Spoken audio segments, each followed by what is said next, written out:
안녕하세요. 성경 클릭입니다. 혹시 당신도 이런 마음을 가져보신 적 있으신가요? 성경을 읽어야 한다는 건 알겠는데 어떻게 읽어야 할지 모르겠어요. 읽기 시작하면 졸음이 와요. 글자는 보이는데 무슨 말인지 잘 모르겠어요. 다른 사람들은 성경 읽고 은혜 받았다고 하는데 저는 왜 그런 감동이 없을까요? 사실 이런 고민을 하시는 분들이 정말 많습니다. 교회를 오래 다녔는데도 성경이 어렵게 느껴지고 읽어야 한다는 부담감은 있는데 정작 읽고 싶다는 마음은 없고, 성경이 하나님의 말씀이라는 건 알겠는데 내 삶과는 거리가 멀게 느껴지시죠? 어떤 분은 이렇게 말씀하세요. 목사님, 저는 성경을 읽으면 2000년 전 옛날 이야기 같아요. 그때 사람들에게 하신 말씀이지 지금 저에게 하시는 말씀 같지는 않아요. 또 어떤 분은 성경을 읽다가 이해가 안 되는 부분이 나오면 그냥 넘어가는데 이래도 되는 건가요? 하고 물어보시기도 합니다. 그런데 당신이 그런 마음을 갖는 것이 잘못된 게 아니에요. 성경은 정말 특별한 책이거든요. 다른 책들과는 완전히 다른 방식으로 읽어야 하는 책입니다. 마치 라디오를 듣기 위해서는 주파수를 맞춰야 하는 것처럼 성경도 올바른 방법으로 읽어야 하나님의 음성을 들을 수 있어요. 주파수가 안 맞으면 아무리 큰 소리로 방송해도 들리지 않잖아요. 오늘 이 시간이 끝나면 당신의 성경 읽기가 완전히 달라질 겁니다. 성경이 단순히 2000년 전에 쓰여진 고대 문서가 아니라 하나님이 지금 이 순간에도 당신에게 말씀하고 계시는 살아있는 편지라는 것을 경험하게 되실 거예요. 이렇게 읽으니까 정말 다르네요. 성경이 이렇게 재미있는 책이었나요? 하나님이 정말 저에게 말씀하고 계시는 것 같아요. 이런 고백을 하게 되실 겁니다. 성경을 읽는다는 것은 단순히 글자를 보는 것이 아니에요. 그것은 창조주 하나님과 만나는 시간이고 하나님과 개인적인 대화를 나누는 시간이고 성령님께서 내 마음에 역사하시는 놀라운 시간입니다. 오늘 우리가 함께 발견할 5가지 소중한 비밀이 있어요. 첫째, 성경은 하나님의 살아있는 음성이라는 것입니다. 2000년 전 이야기가 아니라 지금도 생생하게 역사하시는 하나님의 말씀이라는 거죠.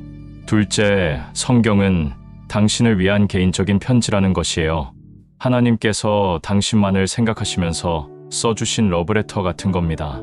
셋째, 성경은 성령님이 역사하시는 통로라는 것이에요. 혼자 힘으로는 알 수 없는 하나님의 마음을 성령님께서 깨닫게 해주시는 거죠. 넷째, 성경은 앞뒤 이야기의 흐름 속에서 읽어야 한다는 것입니다. 한 문장만 떼어내서 읽으면 잘못 이해할 수 있거든요. 다섯째, 성경은 순종하는 마음으로 읽어야 한다는 것이에요. 머리로만 아는 것이 아니라 마음으로 받아들이고 실천해야 하는 겁니다. 이 5가지 비밀을 알게 되시면 성경이 정말 새로운 책처럼 느껴지실 거예요. 의무감으로 읽는 게 아니라 기대감으로 읽게 되실 거고, 지루함이 아니라 설렘으로 성경을 펼치게 되실 겁니다. 그리고 무엇보다 하나님과의 관계가 훨씬 더 가까워지실 거예요. 하나님이 멀리 계신 분이 아니라 바로 내 곁에서 나와 함께 대화하고 계시는 분이라는 걸 느끼게 되실 겁니다. 오늘 우리가 함께 나누고 싶은 말씀들을 먼저 들어보겠습니다. 먼저 이사야 55장 11절에서 하나님께서는 이렇게 말씀하십니다. 내 입에서 나가는 말도 헛되이 내게로 돌아오지 아니하고 나의 뜻을 이루며 나의 명하여 보낸 일에 형통하리라. 이 말씀은 하나님의 말씀에는 특별한 능력이 있다는 뜻이에요. 그냥 지나가는 소리가 아니라 실제로 역사하시는 살아있는 힘이 있다는 겁니다. 또 예레미야 31장 3절에서는 나 여호와가 그에게 원방에서 나타나며 이르노라, 내가 무궁한 사랑으로 너를 사랑하는 고로 인자함으로 너를 인도하였다 하였노라고 했어요. 여기서 너를 이라고 하신 것을 보세요. 너희들을 이 아니라 너를 이에요. 하나님께서 당신을 개별적으로 개인적으로 사랑하고 계시다는 뜻입니다.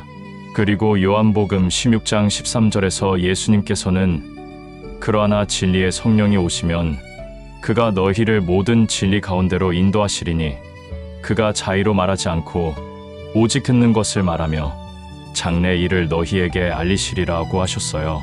성령님께서 우리가 성경을 읽을 때 진리를 깨닫게 해주신다는 약속이죠.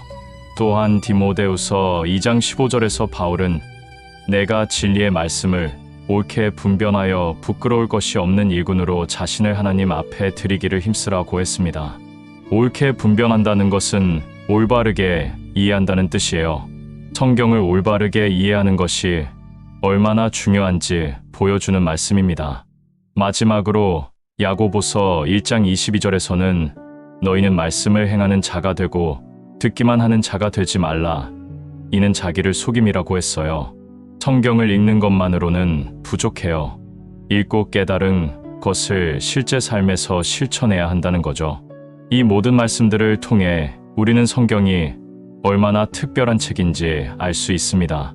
단순한 역사책이나 도덕책이 아니라 하나님이 우리와 만나시는 통로라는 거예요. 하나님께서는 당신이 성경을 통해 당신의 음성을 듣기를 원하세요. 당신과 개인적인 관계를 맺기를 원하시고 성령님을 통해 깊은 진리를 깨닫게 하기를 원하세요. 그리고 올바르게 이해해서 순종하는 삶을 살기를 원하십니다. 이제 이 5가지 소중한 비밀을 하나씩 자세히 살펴보겠어요. 첫째, 성경은 하나님의 살아있는 음성입니다. 이사야 55장 10절부터 11절 말씀을 낭독하겠습니다. 비와 눈이 하늘로서 내려서 그리로 다시 가지 아니하고 토지를 적시어 싹이 나게 하며 열매가 맺게 하여 파종하는 자에게 종자를 주며 먹는 자에게 양식을 줌과 같이 내 입에서 나가는 말도 헛되이 내게로 돌아오지 아니하고 나의 뜻을 이루며 나의 명하여 보낸 일에 형통하리라. 이 말씀은 하나님께서 당신의 말씀이 어떻게 역사하는지 아주 아름다운 비유로 설명해 주시는 놀라운 구절입니다. 하나님께서는 비와 눈이라는 자연 현상을 예로 들어주세요. 비와 눈을 한번 생각해 보세요. 하늘에서 내려온 비와 눈이 그냥 헛되이 증발해서 하늘로 올라가지 않아요. 반드시 땅을 적시고 씨앗을 움트게 하고 열매를 맺게 한 다음에야 증발해서 하늘로 돌아가죠. 농사를 지어보신 분들은 잘 아실 거예요.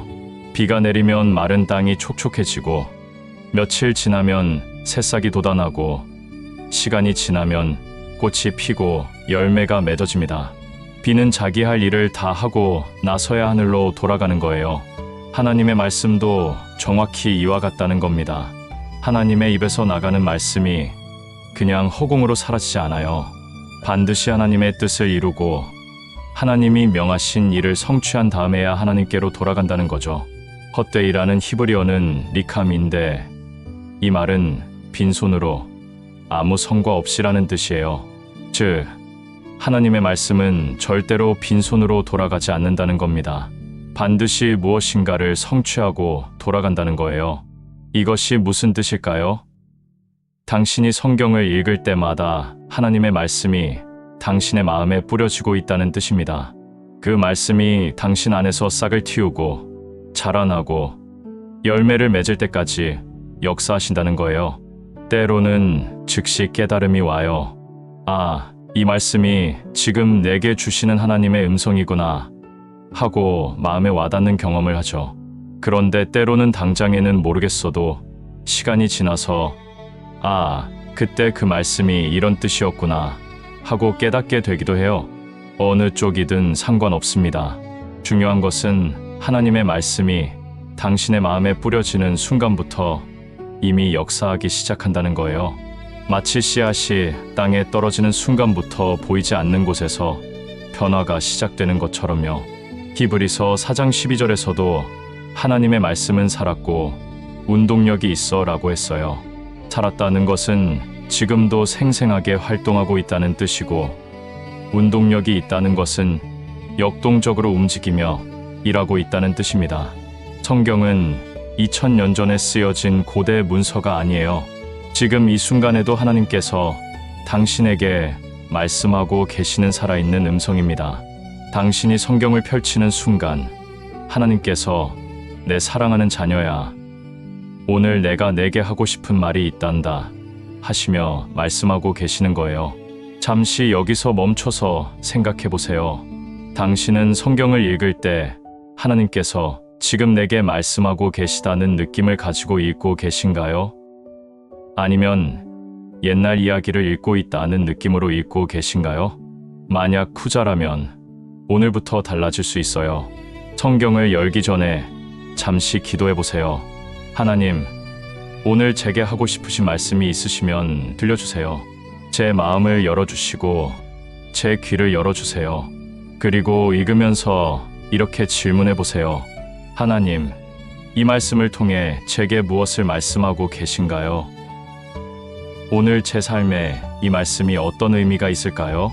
당신의 마음에 특별히 와닿는 구절이 있다면 그것은 하나님께서 오늘 당신에게 특별히 주시고 싶어 하시는 말씀일 가능성이 높아요. 성경에서 하나님의 음성을 들었던 사람들의 이야기를 보면 정말 놀라워요. 어린 사무엘의 이야기를 보세요. 사무엘은 성전에서 밤에 잠들어 있었어요. 그런데 누군가 사무엘아, 사무엘아 하고 부르는 소리가 들렸어요. 사무엘이 제사장 엘리에게 달려갔지만 엘리는 자신이 부르지 않았다고 했어요. 이런 일이 3번 반복된 후에야 엘리가 깨달았습니다. 아, 이것은 여호와께서 이 아이를 부르시는 것이구나. 엘리가 사무엘에게 가르쳐 주었어요. 다음에 부르시거든 이렇게 대답하여라. 여호와여 말씀하옵소서, 주의 종이 듣겠나이다. 사무엘이 그대로 했을 때 하나님께서 정말로 말씀하셨어요. 사무엘의 이야기에서 우리가 배울 수 있는 것은 무엇일까요? 하나님께서는 지금도 우리를 부르고 계시다는 거예요. 하지만 우리가 그 음성을 알아듣지 못할 때가 있다는 거죠. 사무엘처럼 여호와여 말씀하옵소서, 주의 종이 듣겠나이다 라는 마음으로 성경을 읽으면 하나님의 음성을 들을 수 있습니다. 엠마오로 가던 두 제자의 이야기도 마찬가지예요. 예수님이 십자가에서 돌아가신 후 실망해서 집으로 돌아가는 길이었어요. 그때 예수님께서 함께 걸으시면서 모세와 모든 선지자의 글로 시작하여 모든 성경에 쓴 바 자기에 관한 것을 자세히 설명하시니라고 했어요. 그들이 나중에 뭐라고 말했을까요? 길에서 우리에게 말씀하실 때 우리 속에서 마음이 뜨겁지 아니하더냐. 성경 말씀을 들을 때 마음이 뜨거워졌다는 거예요. 이것이 바로 하나님의 살아있는 음성을 듣는 경험입니다. 현대의 예도 들어보세요. 어떤 교사가 학교에서 어려운 학생들 때문에 힘들어하고 있었어요. 포기하고 싶은 마음이 들어서 사표를 쓸까 생각하고 있었죠. 그런데 아침에 성경을 읽다가 이사야 40장 31절이 눈에 들어왔어요. 오직 여호와를 앙망하는 자는 새 힘을 얻으리니 독수리의 날개치며 올라감 같을 것이요 다른 박질하여도 고나지 아니하며 걸어가도 피곤치 아니하리로다. 그 순간 이 선생님은 아, 하나님께서 지금 내게 말씀하고 계시는구나 하고 확신했어요. 포기하지 말고 새 힘을 받아서 계속하라는 하나님의 음성으로 들린 거죠. 정말로 그 후에 힘든 학생들과의 관계도 좋아졌고 보람된 교직 생활을 계속할 수 있었어요. 주님께 고백해보세요. 주님, 제가 성경을 읽을 때 단순히 글자를 읽는 것이 아니라 주님의 살아있는 음성을 듣기를 원합니다. 다시 한번 더욱 간절하게 고백해보세요. 주님, 제가 성경을 읽을 때 단순히 글자를 읽는 것이 아니라 주님의 살아있는 음성을 듣기를 원합니다. 하나님께서는 지금도 당신에게 말씀하고 계세요. 성경을 펼치는 순간마다 하나님의 음성이 당신의 마음에 울려 퍼지고 있습니다. 때로는 위로로, 때로는 격려로, 때로는 책망으로, 때로는 인도하심으로 말이에요. 하나님의 말씀은 결코 헛되이 돌아가지 않습니다. 반드시 당신 안에서 하나님의 뜻을 이루고야 말 거예요. 이것을 믿으시기 바랍니다. 둘째, 성경은 당신을 위한 개인적인 편지입니다. 예레미야 31장 3절 말씀을 낭독하겠습니다. 나 여호와가 그에게 원방에서 나타나며 이르노라. 내가 무궁한 사랑으로 너를 사랑하는 고로 인자함으로 너를 인도하였다 하였노라. 이 말씀에서 무궁한 사랑이라고 번역된 히브리어는 아하바트 올람입니다. 이 말의 깊은 의미를 이해해보면 정말 놀라워요. 먼저 아하바라는 단어부터 살펴보겠습니다. 이것은 단순한 감정적 사랑이 아니에요. 이것은 선택하는 사랑, 헌신하는 사랑을 의미합니다. 감정에 좌우되는 사랑이 아니라 의지적으로 결정하는 사랑이죠. 구체적으로 말하면 이것은 부모가 자녀를 사랑하는 그런 사랑이에요. 자녀가 잘못을 해도 말을 안 들어도 심지어 부모에게 상처를 줘도 포기하지 않는 그런 사랑입니다. 내가 어떤 모습이든 상관없다. 나는 너를 사랑한다는 그런 사랑이에요. 결혼한 부부 사이의 사랑도 마찬가지입니다. 젊었을 때의 열정적인 사랑이 아니라 세월이 흘러도 변하지 않는 깊은 헌신의 사랑. 내가 늙어도 병들어도 가난해져도 나는 너를 사랑한다는 그런 사랑이에요. 그런데 올람이라는 단어가 더해지면 더욱 놀라워집니다. 올람은 영원, 영구를 뜻하는 말이에요. 시작도 없고 끝도 없는 무한한 시간을 나타냅니다. 시간의 제약을 받지 않는 영원한 차원의 사랑이라는 거죠. 이 두 단어가 합쳐지면 영원한 헌신적 사랑이 됩니다. 하나님께서 당신을 사랑하시는 그 사랑은 조건이 없고 변하지 않고 영원하다는 뜻이에요. 그런데 여기서 가장 중요한 부분을 놓치면 안 됩니다. 하나님께서 너를 이라고 단수로 말씀하고 계시다는 거예요. 너희들을 이 아니라 너를 이에요. 이것은 하나님께서 당신을 개별적으로, 개인적으로 사랑하고 계시다는 뜻입니다. 생각해 보세요. 세상에 70억이 넘는 사람들이 살고 있어요. 그런데 하나님께서는 그 많은 사람들 중에서도 당신을 따로 구별해서 개인적으로 사랑하고 계세요. 마치 당신이 하나님의 유일한 자녀인 것처럼요. 이것이 무슨 뜻일까요? 하나님께서 성경의 모든 말씀을 당신 개인을 생각하시면서 써주셨다는 뜻입니다. 66권의 성경이 모두 당신을 위한 개인적인 편지라는 거예요. 시편 23편을 보세요. 여호와는 나의 목자시니 내가 부족함이 없으리로다. 다윗이 자신의 경험을 쓴 것이지만 동시에 당신도 여호와는 나의 목자시니 내가 부족함이 없으리로다 라고 고백할 수 있어요. 이사야 43장 1절도 마찬가지입니다. 야곱아 너를 창조하신 여호와께서 이제 말씀하시느니라. 이스라엘아 너를 조성하신 자가 이제 말씀하시느니라. 너는 두려워 말라. 내가 너를 구속하였고 내가 너를 지명하여 불렀나니 너는 내 것이라. 이 말씀에서 야곱과 이스라엘 자리에 당신의 이름을 넣어보세요. 당신 이름아 너를 창조하신 여호와께서 이제 말씀하시느니라. 너는 두려워 말라. 내가 너를 구속하였고 내가 너를 지명하여 불렀나니 너는 내 것이라. 이것이 성경을 개인적으로 읽는 방법이에요. 하나님께서 당신에게 개인적으로 하시는 말씀으로 받아들이는 거예요. 하나님의 사랑은 일반적이고 추상적인 사랑이 아닙니다. 매우 구체적이고 개인적인 사랑이에요. 하나님께서는 당신의 이름을 알고 계시고 당신의 상황을 알고 계시고 당신의 필요를 알고 계세요. 시편 139편 13절부터 16절을 보면 이렇게 되어 있어요.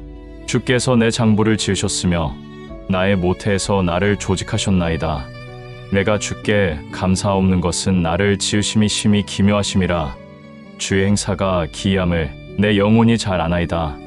내가 은밀한 데서 지음을 받고 땅의 깊은 곳에서 기묘하게 만들어질 때에 나의 형체가 주의 앞에 숨기우지 못하였으며 내 날들이 아직 이르기 전에 다 기록이 되었고 그 중에 하나도 빠진 것이 없었나이다.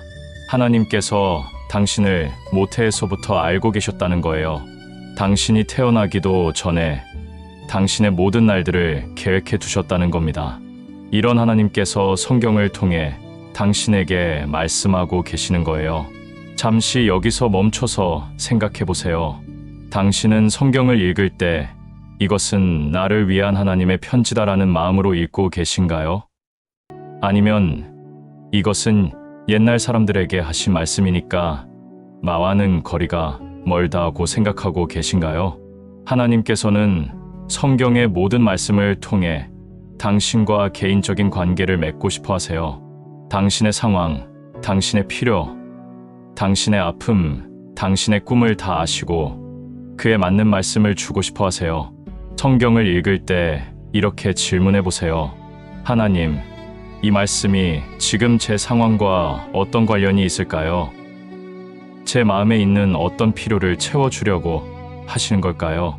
당신이 외로울 때는 내가 너를 고아와 같이 버려두지 아니하겠다는 말씀을 주시고, 두려울 때는 두려워 말라 내가 너와 함께 함이니라는 말씀을 주시고, 절망할 때는 나 여호와가 말하노라 너희를 향한 나의 생각은 평안이요 재앙이 아니니라는 말씀을 주세요. 혹시 지금 당신의 마음에 어떤 아픔이나 고민이 있으신가요? 그렇다면 하나님께서 바로 그 부분을 위로하시고 치유하시기 원하세요. 성경을 통해서 말이에요. 성경을 개인적인 편지로 받아들였던 사람들의 이야기를 더 자세히 들어보세요. 먼저 구약의 모세를 보겠습니다. 모세는 시내산에서 하나님께 주의 영광을 내게 보이소서라고 간구했어요. 이것은 매우 개인적인 간구였습니다. 주여, 다른 사람들에게가 아니라 바로 저에게 주의 영광을 보여주세요라는 간절한 기도였죠. 그때 하나님께서 무엇이라고 대답하셨을까요? 출애굽기 33장 19절에서 내가 나의 모든 선한 것을 내 앞으로 지나게 하고 여호와의 이름을 내 앞에 반포하리라고 하셨어요. 모세에게는 이것이 개인적인 하나님의 약속이었어요. 하지만 동시에 이 약속은 지금 당신에게도 해당됩니다. 당신이 하나님의 영광을 보기 원한다면 하나님께서 당신 앞에도 그분의 선하심을 지나게 하시고 여호와의 이름을 나타내실 거예요. 다윗의 경우는 더욱 감동적입니다. 사무엘상 30장에 보면 다윗이 가장 절망스러운 상황에 처했던 때가 있어요. 아말렉 사람들이 시글락을 쳐서 다윗의 아내들과 자녀들을 다 사로잡아 갔어요. 설상가상으로 백성들까지 다윗을 불로 치려고 했어요. 정말 사면초가의 상황이었죠. 그때 성경은 뭐라고 기록하고 있을까요? 다윗이 크게 다급하였으나 그 하나님 여호와를 힘입어 용기를 얻었더라. 다윗이 어떻게 용기를 얻었을까요? 하나님의 말씀을 개인적으로 붙들었기 때문이에요. 다윗은 아마 이런 하나님의 약속들을 기억했을 거예요. 내가 너와 함께 있어 내가 어디로 가든지 너를 지키고 내가 너를 버리지 아니하며 떠나지 아니하리라 같은 약속들 말이에요. 그 약속들이 다윗에게는 개인적인 하나님의 편지였어요. 신약의 바울도 마찬가지였습니다. 고린도후서 12장에서 바울은 자신에게 있던 육체의 가시에 대해 말해요. 이것이 무엇인지는 정확히 알 수 없지만 바울에게는 매우 고통스러운 것이었어요. 바울이 3번씩이나 하나님께 제거해달라고 기도했다고 했으니까요. 그런데 하나님께서 바울에게 개인적으로 주신 답변이 있었어요. 내 은혜가 내게 족하도다. 이는 내 능력이 약한 데서 온전하여짐이라. 이 말씀이 바울에게는 개인적인 하나님의 편지였어요. 바울이 이 말씀을 받고 나서 어떻게 반응했을까요? 그러므로 도리어 크게 기뻐함으로 나의 여러 약함들을 자랑하리니 이는 그리스도의 능력으로 내게 머물게 하려 함이라. 개인적으로 받은 하나님의 말씀이 바울의 인생관을 완전히 바꾼 거예요. 현대의 예도 더 자세히 들어보세요. 어떤 어머니가 있었는데 결혼한 지 10년이 되도록 아이가 없었어요. 병원에서는 임신이 어렵다고 했고 주변 사람들의 시선도 부담스러웠죠. 절망과 좌절 속에서 하루하루를 보내고 있었어요. 그런데 어느 날 성경을 읽다가 이사야 54장 1절이 눈에 들어왔어요. 잉태치 못하며 생산치 못한 너는 모래할지어다. 구로하지 못한 너는 외쳐 노래할지어다. 이는 홀로 된 자의 자식이 남편 있는 자의 자식보다 많음이니라. 여호와의 말씀이니라. 그 순간 이 어머니는 하나님께서 지금 내게 하시는 말씀이구나 하고 깨달았어요. 불임으로 고통받는 자신에게 하나님께서 개인적으로 하시는 약속으로 받아들인 거죠. 그 후로 절망 대신 소망을 품고 기도했고 2년 후에 정말로 아이를 갖게 되었어요. 또 다른 예입니다. 어떤 사업가가 IMF 때 사업이 망해서 큰 빚을 지게 되었어요.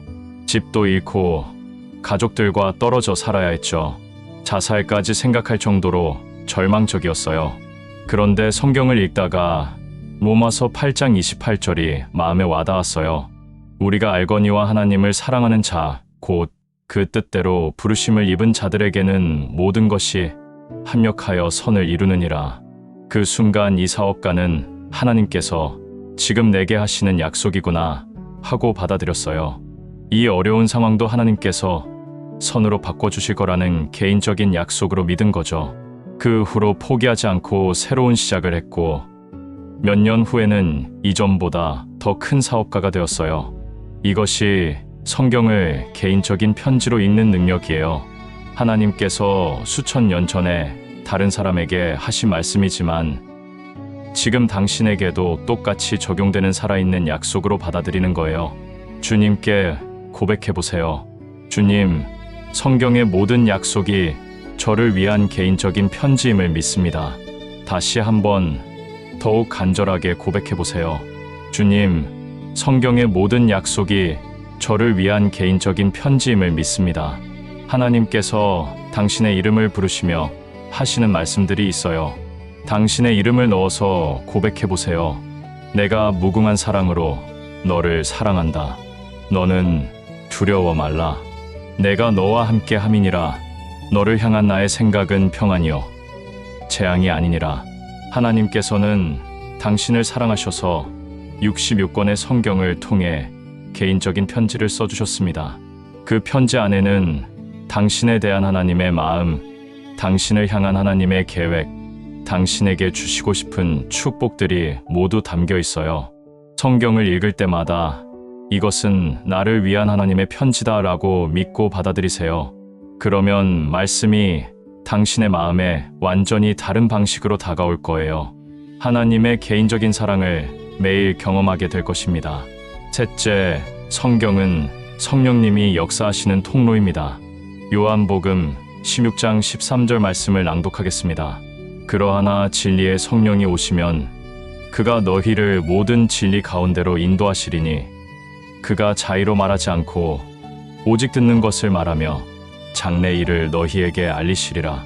이 말씀에서 예수님께서는 성령님을 진리의 성령이라고 부르세요.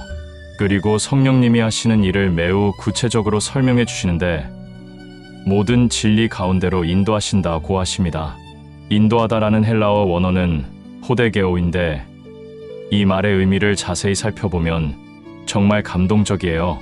이것은 길 안내자가 길을 모르는 사람을 목적지까지 안전하게 데려가는 것을 의미합니다. 좀 더 구체적으로 설명하면 이것은 시각장애인을 위한 안내견이 주인을 목적지까지 인도하는 것과 같아요. 안내견은 주인이 보지 못하는 장애물들을 미리 알고 피해가고 안전한 길로 인도하고 목적지에 정확히 도착할 수 있도록 도와주죠.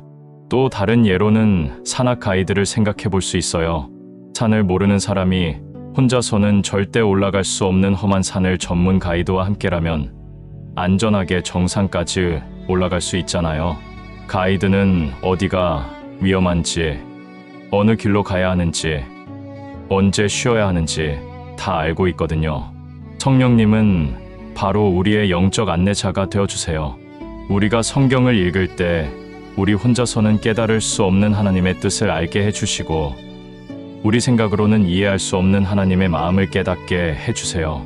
자의로 말하지 않고 오직 듣는 것을 말한다는 부분도 중요합니다. 이것은 성령님이 자기 마음대로 하시는 것이 아니라 하나님께서 우리에게 전해주고 싶어 하시는 것을 정확하게 전달해 주신다는 뜻이에요. 성령님은 하나님과 우리 사이의 완벽한 통역자이시죠. 생각해보세요. 외국에 갔을 때 언어가 통하지 않으면 아무리 중요한 이야기라도 전달되지 않아요. 하지만 훌륭한 통역사가 있으면 모든 뉘앙스까지 정확하게 전달되죠. 성령님은 바로 그런 완벽한 영적 통역사이세요. 고린도전서 2장 10절에서 바울은 이렇게 말합니다. 오직 하나님이 성령으로 이것을 우리에게 보이셨으니 성령은 모든 것 곧 하나님의 깊은 것이라도 통달하시느니라.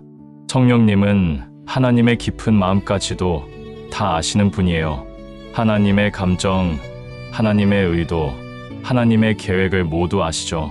그래서 우리가 성경을 읽을 때 성령님의 도우심을 구하면 단순히 글자의 의미만 아는 것이 아니라 그 말씀에 담긴 하나님의 마음까지도 깨달을 수 있게 되어요. 누가복음 24장에 보면 엠마오로 가던 제자들이 예수님의 말씀을 들었을 때 우리 마음이 뜨겁지 아니하더냐라고 했어요. 이것이 바로 성령님이 역사하신 결과예요. 단순히 머리로 이해한 것이 아니라 마음 깊은 곳에서 뜨거워지는 경험을 한 거죠. 성경을 읽을 때 이런 경험을 해보신 적 있으세요? 어떤 구절을 읽는데 갑자기 마음이 뛰거나 눈물이 나거나 가슴이 뜨거워지는 경험 말이에요. 이것이 바로 성령님이 그 말씀을 통해 역사하고 계시는 증거입니다. 또한 성령님은 우리가 성경을 읽을 때 깨달음을 주세요. 갑자기 이 말씀이 이런 뜻이었구나 하고 명확하게 이해되는 순간들이 있어요. 이것도 성령님의 역사예요. 에베소서 1장 17절에서 바울이 기도한 내용을 보세요. 우리 주 예수 그리스도의 하나님, 영광의 아버지께서 지혜와 계시의 정신을 너희에게 주사 그를 알게 하시고, 바울이 성도들을 위해 기도한 것이 지혜와 계시의 영, 즉 성령님을 받아서 하나님을 더 깊이 알게 되는 것이었어요. 성령님의 역사는 우리의 지적 능력과는 상관이 없어요. 학위가 많고 똑똑한 사람이라고 해서 성령님의 도우심 없이 하나님의 말씀을 깨달을 수 있는 것은 아니에요. 반대로 학식이 부족한 사람이라도 성령님의 도우심을 받으면 하나님의 깊은 뜻을 깨달을 수 있어요. 마태복음 11장 25절에서 예수님께서 천지의 주제이신 아버지여, 이것을 지혜롭고 슬기 있는 자들에게는 숨기시고 어린 아이들에게는 나타내심을 감사하나이다 라고 하신 것처럼 성령님의 계시는 겸손한 마음에 주어집니다. 잠시 여기서 멈춰서 생각해 보세요. 당신은 성경을 읽기 전에 성령님의 도우심을 구하고 계신가요? 아니면 그냥 혼자 힘으로 이해하려고 애쓰고 계신가요? 성경을 이해하는 것은 인간의 지능이나 지식의 문제가 아니에요. 성령님의 계시와 깨달음의 문제입니다. 아무리 똑똑한 사람이라도 성령님의 도우심 없이는 하나님의 말씀을 제대로 깨달을 수 없어요. 그런데 많은 분들이 성경을 읽을 때 성령님을 의지하지 않고 자신의 경험이나 지식에만 의존하려고 해요. 이것은 마치 어두운 밤에 손전등 없이 길을 가려고 하는 것과 같아요. 성경을 읽기 전에 이렇게 기도해 보세요. 성령님, 제가 이 말씀을 읽을 때 하나님의 마음을 깨닫게 해주세요. 제 마음을 열어주시고 제 영적 눈을 밝혀주세요. 혼자 힘으로는 알 수 없는 하나님의 뜻을 깨닫게 해주세요. 그리고 읽으면서도 계속 성령님께 의존하세요. 성령님, 이 말씀이 무슨 뜻인가요? 하나님이 이 말씀을 통해 저에게 무엇을 말씀하고 계신가요?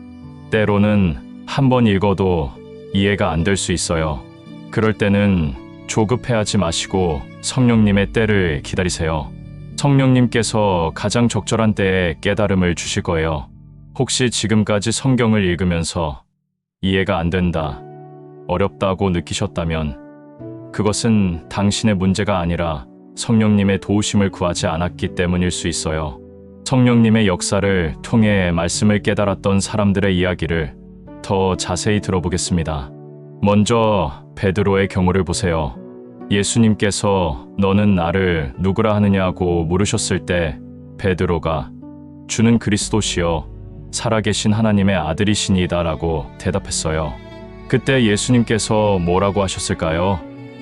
바요나 시몬아, 내가 복이 있도다. 이를 내게 알게 한 이는 혈육이 아니요 하늘에 계신 내 아버지시니라. 베드로가 자기 지식이나 지혜로 깨달은 것이 아니라 하나님께서 계시로 알게 해주신 것이라는 뜻이에요. 이것이 바로 성령님의 역사입니다. 베드로는 갈릴리 어부로서 신학 교육을 받은 적도 없고 성경 지식이 많지도 않았어요. 하지만 성령님의 계시를 통해 예수님이 누구신지 정확하게 깨달은 거죠. 에디오피아 내시의 이야기는 더욱 명확합니다. 사도행전 8장에 보면 에디오피아 내시가 마차를 타고 가면서 이사야서를 읽고 있었어요. 이 사람은 예루살렘에 예배하러 갔을 정도로 경건한 사람이었고 글도 읽을 줄 아는 지식인이었어요. 그런데 빌립이 다가가서 읽는 것을 깨닫느뇨 라고 물었을 때 내시가 뭐라고 대답했을까요? 지도하는 사람이 없으니 어찌 깨달을 수 있느뇨?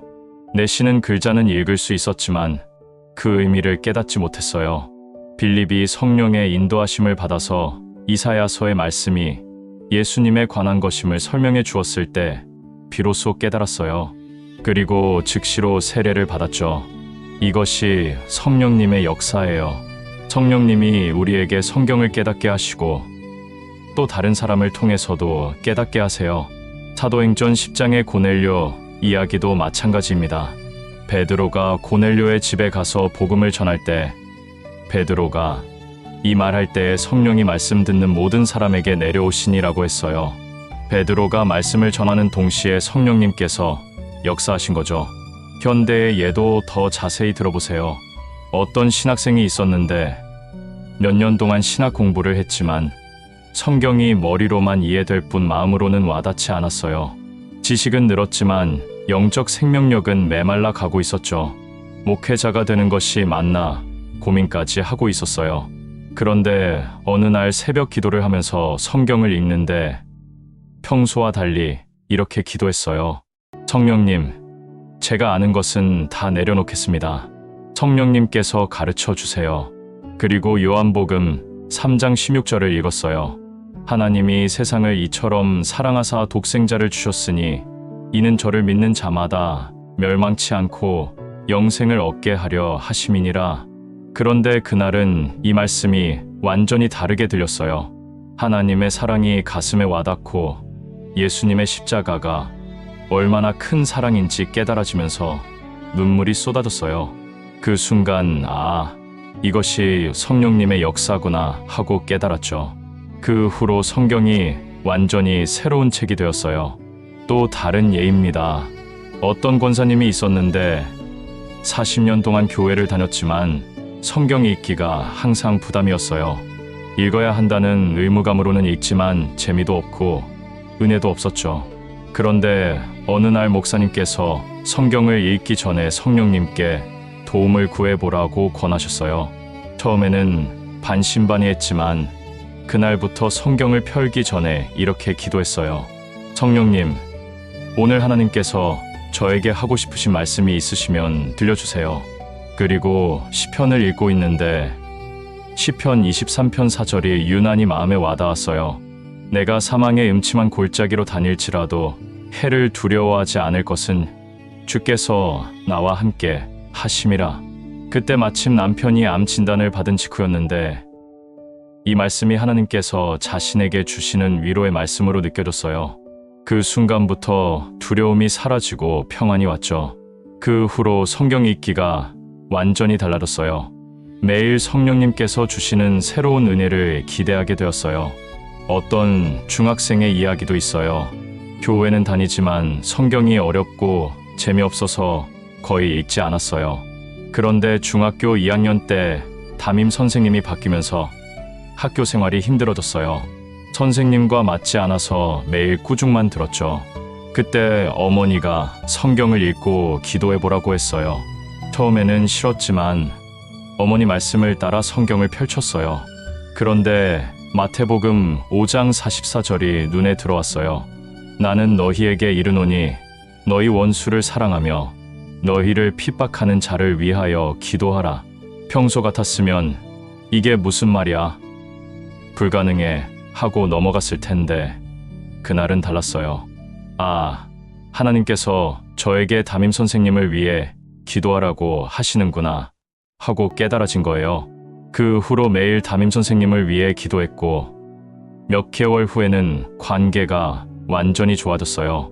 이 경험을 통해 성령님이 정말 살아계시고 성경을 통해 역사하신다는 것을 깨달았어요. 주님께 고백해보세요. 성령님, 제가 말씀을 읽을 때 하나님의 마음을 깨닫게 도와주세요. 다시 한번 더욱 간절하게 고백해보세요. 성령님, 제가 말씀을 읽을 때 하나님의 마음을 깨닫게 도와주세요. 지금 이 순간도 성령님께서 당신과 함께 계세요. 성령님께 이렇게 기도해보세요. 성령님, 지금까지 제가 혼자 힘으로 성경을 이해하려고 했던 것을 용서해주세요. 앞으로는 성령님의 도우심을 의지하겠습니다. 제 마음을 열어주시고 영적 눈을 밝혀주세요. 하나님의 깊은 뜻을 깨닫게 해주세요. 성령님은 지금도 살아계셔서 역사하고 계세요. 당신이 성경을 펼치는 순간마다 성령님께서 당신의 마음을 열어주시고 영적 눈을 밝혀주시고 하나님의 뜻을 깨닫게 해주실 거예요. 혼자 힘으로 이해하려고 애쓰지 마세요. 성령님의 도우심을 구하세요. 그러면 성경이 완전히 다른 책처럼 느껴질 거예요. 성령님은 당신의 가장 좋은 성경 선생님이시고 가장 완벽한 영적 안내자이십니다. 넷째, 성경은 앞뒤 이야기의 흐름 속에서 읽어야 합니다. 디모데후서 2장 15절 말씀을 낭독하겠습니다. 내가 진리의 말씀을 옳게 분변하여 부끄러울 것이 없는 일꾼으로 자신을 하나님 앞에 드리기를 힘쓰라. 이 말씀에서 옳게 분변하다라는 헬라어는 오르토토메오입니다. 이 단어의 원래 의미를 이해하면 정말 중요한 교훈을 얻을 수 있어요. 오르토토메오는 원래 목수나 석공이 사용하던 전문 용어였어요. 나무를 베거나 돌을 자를 때 정확하게 곱게 자르는 것을 의미했습니다. 조금이라도 비뚤어지면 전체 건물이 무너질 수 있으니까 정말 정확해야 했죠. 농부가 밭고랑을 곱게 가는 것에도 이 단어가 사용되었어요. 밭고랑이 비뚤어지면 물이 제대로 흐르지 않고 농사가 망칠 수 있거든요. 그래서 농부는 항상 곱고 정확하게 밭고랑을 만들어야 했습니다. 바울이 디모데에게 이 단어를 사용한 것은 성경을 해석할 때도 마찬가지로 정확하고 올바르게 해야 한다는 뜻이에요.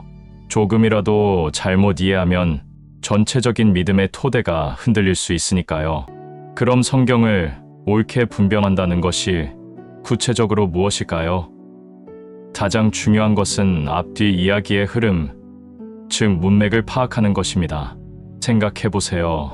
만약 누군가 당신이 한 말 중에서 한 문장만 떼어내서 전혀 다른 의미로 해석한다면 어떨까요? 예를 들어, 당신이 친구와 농담으로 너 정말 나쁜 사람이야 라고 말했는데 누군가 그 말만 듣고 이 사람이 친구를 나쁜 사람이라고 욕했다고 한다면 억울하지 않겠어요? 성경도 마찬가지예요. 한 구절만 떼어내서 해석하면 전혀 다른 의미가 될 수 있어요. 반드시 그 구절이 어떤 상황에서 누구에게 왜 말씀하신 것인지를 알아야 해요. 예를 들어, 하나님이 도우시는 자를 누가 대적하리요 라는 말씀이 있어요. 이 말씀만 보면 하나님이 나를 도우시니까 아무도 나를 해할 수 없구나 라고 생각할 수 있어요. 하지만 이 말씀의 앞뒤를 보면 바울이 하나님의 사랑의 확실함에 대해 이야기하는 맥락이에요. 단순히 세상적인 성공이나 보호를 약속하는 말씀이 아니라는 거죠. 성경을 잘못 이해하는 몇 가지 흔한 방식들을 살펴보겠습니다. 첫 번째는 앞뒤 상황을 무시하고 한 구절만 떼어내어 해석하는 것이에요. 마치 퍼즐 조각 하나만 보고 전체 그림을 판단하는 것과 같아요. 예를 들어, 죽은 자를 위한 세례라는 구절을 앞뒤 맥락과 관계없이 새로운 교리로 만드는 경우가 있어요. 하지만 바울이 그 말을 한 것은 부활의 확실성을 논증하기 위해 당시의 잘못된 관습을 예로 든 것이었습니다. 두 번째는 비유나 상징을 모두 글자 그대로 해석하려는 것이에요. 성경에는 여러 가지 문학 형태가 있어요. 역사서도 있고, 시가서도 있고, 예언서도 있고, 미래를 보여주는 특별한 글도 있어요. 각각의 특성을 고려해서 읽어야 하는데 모든 것을 똑같이 해석하면 문제가 생겨요. 예를 들어, 요한계시록의 상징들을 모두 역사적 사실로 해석하려고 하면 이상한 결론에 도달하게 돼요. 7머리 10뿔 가진 짐승을 실제 동물로 생각한다면 말이 안 되죠. 이것은 상징을 통해 영적 진리를 보여주는 것이에요. 세 번째는 자신의 주장에 맞는 구절들만 골라서 사용하는 것이에요. 성경은 전체가 하나의 조화로운 진리를 가르쳐요. 한쪽만 강조하고 다른 쪽은 무시하면 균형을 잃게 돼요. 예를 들어 하나님의 사랑만 강조하고 공의는 무시하거나 은혜만 강조하고 순종은 무시하는 식으로 말이에요. 네 번째는 기록 당시의 상황을 고려하지 않는 것이에요. 성경은 수천 년 전에 특정한 상황에서 기록되었어요.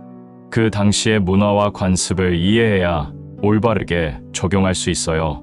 예를 들어 구약의 어떤 율법들은 그 당시 상황을 위한 것이었지 현대에 그대로 적용하라는 것이 아니에요. 다섯 번째는 개인적인 체험을 성경보다 우위에 두는 것이에요. 하나님이 직접 알려주셨다 하며 성경과 다른 가르침을 주장하는 경우가 있어요. 하지만 모든 체험과 깨달음은 반드시 성경으로 검증되어야 해요. 잠시 여기서 멈춰서 생각해 보세요. 당신은 성경을 읽을 때 그 구절의 앞뒤 이야기를 함께 보고 계신가요? 아니면 마음에 드는 구절만 골라서 읽고 계신가요? 성경을 올바르게 이해하려면 항상 이런 질문들을 해보셔야 해요. 이 말씀이 누구에게 하신 것일까? 어떤 상황에서 하신 것일까? 왜 이런 말씀을 하셨을까? 앞뒤 이야기와 어떤 관련이 있을까? 예를 들어 내가 능력 주시는 자 안에서 내가 모든 것을 할 수 있느니라는 말씀을 읽을 때 바울이 어떤 상황에서 이 말을 했는지 보세요. 바울은 감옥에 갇혀 있으면서도 어떤 상황에서든 만족할 수 있는 비결을 말하고 있었어요. 세상적인 성공을 위한 만능 구절이 아니라 어려운 상황에서도 하나님을 의지하는 믿음에 관한 말씀이에요. 또한 성경의 다른 부분들과 비교해 보는 것도 중요해요. 성경은 자체적으로 해석하는 책이에요. 어떤 구절이 이해가 안 될 때는 같은 주제를 다루는 다른 구절들을 찾아보세요. 혹시 지금까지 성경의 어떤 구절을 잘못 이해하고 있었다는 생각이 드시나요? 그렇다면 오늘부터 그 구절의 앞뒤를 자세히 읽어보세요. 새로운 깨달음을 얻으실 거예요. 올바른 성경 해석과 잘못된 해석의 실제 예들을 살펴보겠습니다. 먼저 잘못된 해석의 예를 보겠습니다. 어떤 사람이 사업을 하면서 여호와께서 복을 주심으로 부하게 하시고 근심을 겸하여 주지 아니하시느니라는 잠언 10장 22절만 보고 하나님이 부자 되라고 하셨으니까 나는 돈을 많이 벌어야 해라고 해석했어요. 하지만 이 구절의 앞뒤를 보면 잠언서 전체가 지혜와 의로움에 대해 말하고 있어요. 그리고 다른 구절들에서는 가난하여도 성실히 행하는 자는 부하면서 행실이 패려한 자보다 나으니라 고도했죠.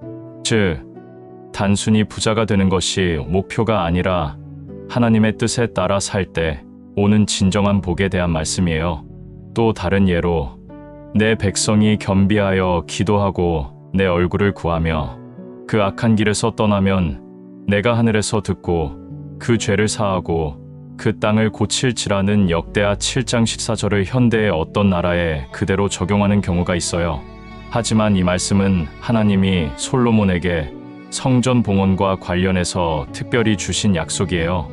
구약 이스라엘이라는 신정국가에 주신 말씀을 현대의 세속국가에 그대로 적용하는 것은 맥락을 무시하는 것이죠. 반면에 올바른 해석의 예도 보겠습니다.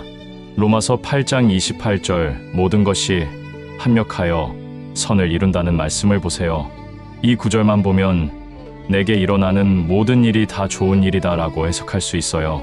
하지만 앞뒤 맥락을 보면 바울이 고난 중에 있는 성도들에게 하나님의 섭리와 사랑에 대해 확신을 주는 말씀이에요. 특히 하나님을 사랑하는 자, 곧 그 뜻대로 부르심을 입은 자들에게는 이라는 조건이 있어요. 즉, 하나님과의 관계 안에서 모든 것이 궁극적으로 선한 목적을 위해 사용된다는 뜻이지 무조건 모든 일이 좋다는 말이 아니에요. 마태복음 18장에서 예수님이 하신 두세 사람이 내 이름으로 모인 곳에는 나도 그들 중에 있느니라는 말씀도 마찬가지예요. 이 말씀의 앞뒤를 보면 교회 안에서 갈등이 있을 때 어떻게 해결해야 하는지에 대한 가르침이에요. 즉, 단순히 몇 명만 모여도 예배가 된다는 의미가 아니라 하나님의 뜻에 따라 화해와 회복을 위해 모일 때 주님께서 함께 하신다는 약속이에요. 현대의 실제 예도 들어보겠습니다. 어떤 청년이 진로 문제로 고민하면서 잠언 3장 5절부터 6절을 읽었어요. 너는 마음을 다하여 여호와를 의지하고 내 명철을 의지하지 말라. 너는 범사의 그를 인정하라. 그리하면 내 길을 지도하시리라. 처음에는 내 생각은 버리고 무조건 하나님만 의지하면 되는구나 라고 해석했어요. 그래서 기도만 하고 아무 준비도 하지 않았죠. 하지만 목사님께서 이 구절의 맥락을 설명해 주셨어요. 잠언서는 지혜 문학이에요. 여기서 내 명철을 의지하지 말라는 것은 하나님을 무시하고 자신의 지혜만 믿지 말라는 뜻이지 아예 생각하지 말라는 것이 아니에요. 오히려 범사의 그를 인정하라는 것은 모든 일에서 하나님의 뜻을 구하고 하나님의 원리에 따라 행하라는 뜻이에요. 즉, 열심히 준비하되 하나님의 인도하심을 구하라는 의미였죠. 그 후로 이 청년은 기도하면서 동시에 열심히 공부하고 준비했어요. 그리고 하나님께서 정말로 좋은 길로 인도해 주셨어요. 또 다른 예로 어떤 사업가가 어려운 시기에 마태복음 6장 26절을 읽었어요. 공중에 새를 보라 심지도 않고 거두지도 않고 창고에 모아들이지도 아니하되 너희 천부께서 기으시나니. 처음에는 새들도 일하지 않는데 하나님이 먹여주시니까 나도 일하지 않아도 되겠다라고 생각했어요. 하지만 목사님께서 이 말씀의 맥락을 설명해 주셨어요. 예수님께서 이 말씀을 하신 것은 염려하지 말라는 가르침이었어요. 일하지 말라는 게 아니라 염려와 근심에 사로잡히지 말라는 뜻이었죠. 실제로 바울은 일하기 싫어하거든 먹지도 말게 하라고 했어요. 즉, 성경 전체의 가르침을 보면 부지런히 일하되 결과에 대해서는 하나님께 맡기라는 뜻이에요. 그 후로 이 사업가는 더욱 열심히 일하면서도 염려하지 않는 평안을 얻었어요. 주님께 고백해보세요. 주님, 제가 말씀을 올바르게 이해할 수 있도록 지혜를 주세요. 다시 한번 더욱 간절하게 고백해보세요. 주님, 제가 말씀을 올바르게 이해할 수 있도록 지혜를 주세요. 혹시 지금까지 잘못 이해했던 말씀이 있다면 하나님께 이렇게 기도해보세요. 하나님, 지금까지 제가 성급하게 판단하거나 제 생각대로 해석했던 말씀들을 용서해 주세요. 앞으로는 성령님의 도우심을 받아서 올바르게 이해하게 해주세요. 말씀의 참된 의미를 깨닫게 해주세요. 하나님의 말씀은 진리입니다. 하지만 그 진리를 올바르게 이해하려면 정성과 시간을 들여야 해요. 한 구절만 떼어내서 성급하게 판단하지 마시고 항상 앞뒤 이야기의 흐름을 살펴보세요. 성경 전체의 가르침과 비교해보세요. 그러면 하나님의 참된 뜻을 깨달을 수 있을 거예요. 올바른 성경 이해는 올바른 신앙생활의 기초입니다. 다섯째, 성경은 순종하는 마음으로 읽어야 합니다. 야고보서 1장 22절부터 25절 말씀을 낭독하겠습니다. 너희는 말씀을 행하는 자가 되고 듣기만 하는 자가 되지 말라. 이는 자기를 속임이라. 누구든지 말씀을 듣고 행하지 아니하면 그는 거울에 자기의 생긴 얼굴을 보는 사람과 같으니 제 자기를 보고 가서 그 모든 것을 곧 잊어버리거니와 자유하게 하는 온전한 율법을 들여다보고 있는 자는 듣고 잊어버리는 자가 아니요 실행하는 자니 이 사람이 그 행하는 일에 복을 받으리라. 이 말씀에서 야고보는 매우 중요한 진리를 가르쳐 주고 있습니다. 말씀을 행하는 자가 되라는 것이 핵심이에요. 행하다라는 헬라어는 포이에테스인데 이것은 단순히 한번 하는 것이 아니라 지속적으로, 습관적으로 실천하는 것을 의미합니다. 마치 시인이 계속해서 시를 쓰고 음악가가 계속해서 음악을 만드는 것처럼 말씀을 삶의 일부로 만들어서 계속 실천하라는 뜻이에요. 반대로 듣기만 하는 자라는 말은 아크로아테스인데 이것은 강의를 듣는 청중을 의미해요. 극장에서 연극을 보거나 강의실에서 수업을 듣는 사람처럼 수동적으로만 받아들이는 사람을 말합니다.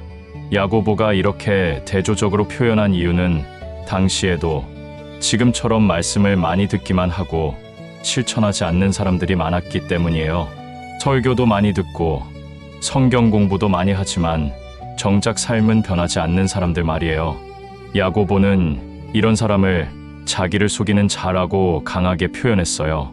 헬라어로 파랄로기조마이인데 이것은 거짓된 추론으로 자기 자신을 기만하는 것을 의미합니다. 즉, 나는 말씀을 많이 알고 있으니까 괜찮아라고 스스로를 속이는 거죠. 그리고 아주 생생한 비유를 들어줍니다. 거울에 자기 얼굴을 보는 사람 같다는 거예요. 고대 근동 지역에서 사용하던 거울은 오늘날처럼 선명하지 않았어요. 금속을 갈아서 만든 거울이어서 흐릿하게 보였죠. 그래도 거울을 보면 머리가 헝클어져 있거나 얼굴에 더러운 것이 묻어 있으면 알 수 있었어요. 그런데 거울을 보고 나서 그냥 가버리면 어떻게 될까요? 머리는 여전히 헝클어져 있고 얼굴에 더러운 것도 그대로 있겠죠. 거울을 본 의미가 없어지는 거예요. 성경도 마찬가지예요. 성경은 우리 마음의 거울과 같아요. 말씀을 읽으면 아, 내가 이런 부분에서 부족하구나. 이런 죄를 짓고 살았구나. 이렇게 살아야 하는구나 하고 깨닫게 돼요. 하지만 그 깨달음을 가지고 실제로 변화하지 않으면 거울을 보고도 정리하지 않는 것과 같다는 거죠. 반대로 자유하게 하는 온전한 율법을 들여다보고 있는 자는 다르다고 했어요. 들여다본다는 헬라어는 파라쿱토인데 이것은 몸을 구부려서 자세히 들여다보는 것을 의미해요. 요한복음 20장에서 베드로와 요한이 빈 무덤을 보러 갔을 때 요한이 구부려 세마포 놓인 것을 보았다고 할 때 같은 단어가 사용되었어요. 즉, 대충 보는 것이 아니라 정말 자세히 관심을 가지고 살펴보는 것이에요. 자유하게 하는 온전한 율법이라는 표현도 놀라워요. 율법이 자유하게 한다니요.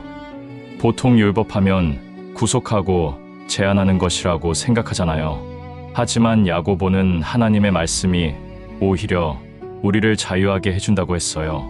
생각해보세요. 교통법규가 있어서 우리가 안전하게 운전할 수 있어요. 만약 교통법규가 없다면 사고가 많이 나고 오히려 불편할 거예요.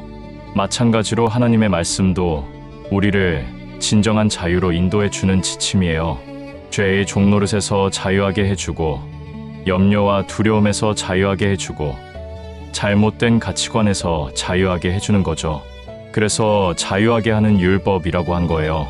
그리고 이런 사람은 듣고 잊어버리는 자가 아니요 실행하는 자라고 했어요. 듣기만 하는 사람은 금방 잊어버려요. 하지만 실행하는 사람은 절대 잊지 않아요.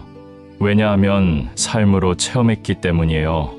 마지막에 이 사람이 그 행하는 일에 복을 받으리라고 약속하셨어요. 이것은 행위로 구원받는다는 뜻이 아니에요. 말씀에 순종하는 삶 자체가 복된 삶이라는 뜻이에요. 잠시 여기서 멈춰서 생각해 보세요. 당신은 성경을 읽을 때 이 말씀을 어떻게 실천할까? 라는 마음으로 읽고 계신가요? 아니면 좋은 말씀이네 하고 넘어가고 계신가요? 정직하게 자신을 돌아보세요. 지난 한 달 동안 읽었던 성경 말씀 중에서 실제로 삶에 적용한 것이 얼마나 될까요? 성경을 읽는 목적이 무엇인가요? 지식을 늘리기 위해서인가요? 아니면 삶을 변화시키기 위해서인가요? 하나님께서는 우리가 말씀을 통해 실제로 변화되기를 원하세요. 성경을 읽을 때 이런 질문들을 해보세요. 이 말씀이 오늘 내 삶에서 어떤 의미가 있을까? 이 말씀을 실천하려면 구체적으로 무엇을 해야 할까? 이 말씀이 내 마음, 내 말, 내 행동 중 어떤 부분을 바꿔야 한다고 하는 걸까? 예를 들어, 서로 사랑하라는 말씀을 읽었다면 누구를 어떻게 사랑해야 할까? 라고 구체적으로 생각해 보세요. 가족 중에 관계가 어려운 사람이 있나요? 직장에서 미워하는 사람이 있나요? 그 사람을 어떻게 사랑할 수 있을까요? 염려하지 말라는 말씀을 읽었다면 지금 내가 염려하고 있는 것이 무엇인가를 생각해 보세요. 그리고 그 염려를 하나님께 맡기는 구체적인 방법을 찾아보세요. 말씀을 실천한다는 것은 거창한 일이 아니에요. 작은 것부터 시작하면 돼요. 예를 들어 감사하라는 말씀을 읽었다면 오늘 하루 감사한 일 3가지를 찾아보세요. 용서하라는 말씀을 읽었다면 마음에 있는 원망을 하나씩 내려놓아 보세요. 혹시 나는 의지가 약해서 실천하기 어려워라고 생각하시나요? 괜찮아요. 완벽하게 하려고 하지 마세요. 작은 것부터 하나씩 실천해 보세요. 실패해도 다시 시작하면 돼요. 중요한 것은 실천하려는 마음입니다. 말씀을 실천함으로써 삶이 변화된 사람들의 이야기를 들어보겠습니다. 먼저 성경의 예를 보겠습니다. 다니엘과 그의 세 친구들은 바벨론의 포로로 끌려가서 왕궁에서 교육을 받게 되었어요. 왕이 주는 진미와 포도주를 먹으라고 했지만 그들은 하나님의 말씀에 따라 자신을 더럽히지 않기로 결심했어요. 다니엘이 환관장에게 청하오니 당신의 종들을 열흘 동안 시험하여 채식을 주어 먹게 하고 물을 주어 마시게 한 후에라고 요청했을 때 이것은 말씀에 대한 순종이었어요. 결과가 어떻게 될지 확신할 수 없었지만 하나님의 말씀을 실천한 거죠.